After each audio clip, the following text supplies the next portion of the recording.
Bonsoir et bienvenue. Merci de nous rejoindre pour le 19-20 Lorraine. Et puis il sera sur la scène de l'Olympia dimanche prochain. À 76 ans, l'humoriste vosgien Claude Vanoni célébrera ainsi sa longue carrière.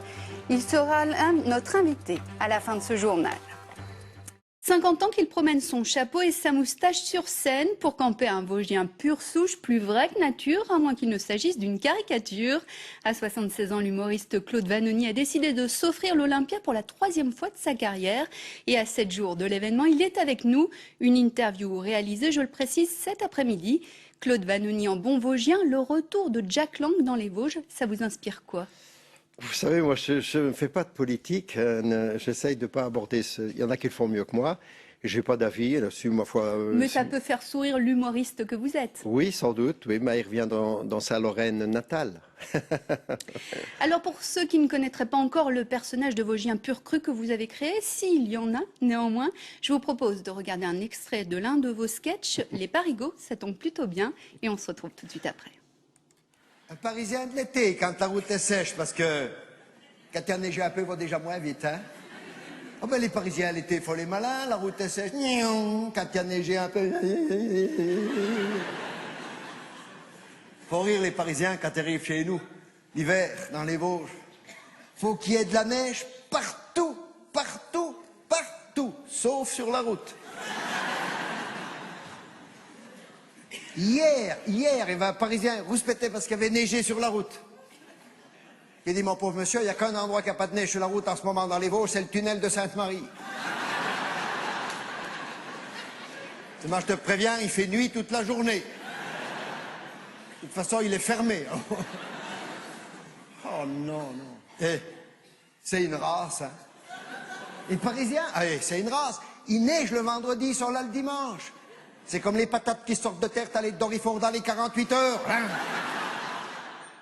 Claude Vanoni, comment est né ce personnage qui vous fait toujours rire, d'ailleurs, on le voit encore? Le personnage est né dans un groupe folklorique qui s'appelait les Ménestrels de Gérardmer, sous la direction de Jean Grossier. Et quand on faisait des veillées sur scène, on essayait de refaire une veillée et on se disait qu'est-ce qu'il peut y avoir dans une veillée. Donc on disait pourquoi il n'y aurait pas un paysan des Hauts, là-haut, il voit de la lumière dans la ferme d'en dessous, il dit tiens, je m'en kikine un peu, je vais voir. Et puis voilà, ah te voilà, oh ben je veux pas vous déranger, vous avez du monde. C'était le personnage, voilà. Et puis je racontais une histoire qui dépassait pas 1 ou 2 minutes pour pas empiéter sur le numéro du folklore, sur le spectacle du folklore. Et quand vous avez commencé, quand vous êtes monté sur scène, vous imaginiez que ça allait durer aussi longtemps? Pas du tout. Non, non, moi c'était ce qu'on dit un hobby, quoi. Je m'amusais à faire ça le samedi, le dimanche. Je faisais du théâtre amateur par ailleurs aussi, donc j'aimais bien la scène, mais jamais je pensais en faire un métier. J'avais mon métier, j'enseignais la voile, le ski à Jeunesse et Sport, à Gérardmer. Et je faisais ça le samedi et dimanche pour m'amuser, quoi. Comment vous réagissez si je vous dis que vous êtes une institution dans la région maintenant?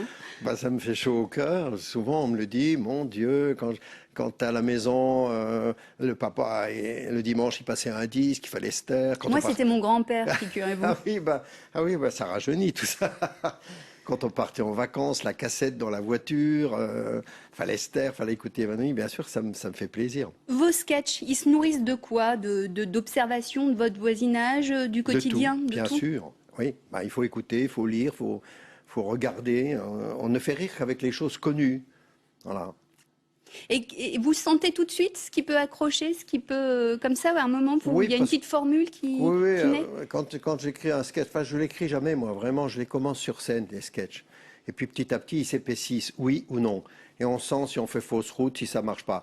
Si ça ne marche pas, ça ne veut pas dire qu'il n'est pas bon, ça veut dire parce qu'il est mal dit, parce qu'on le fait d'une mauvaise façon.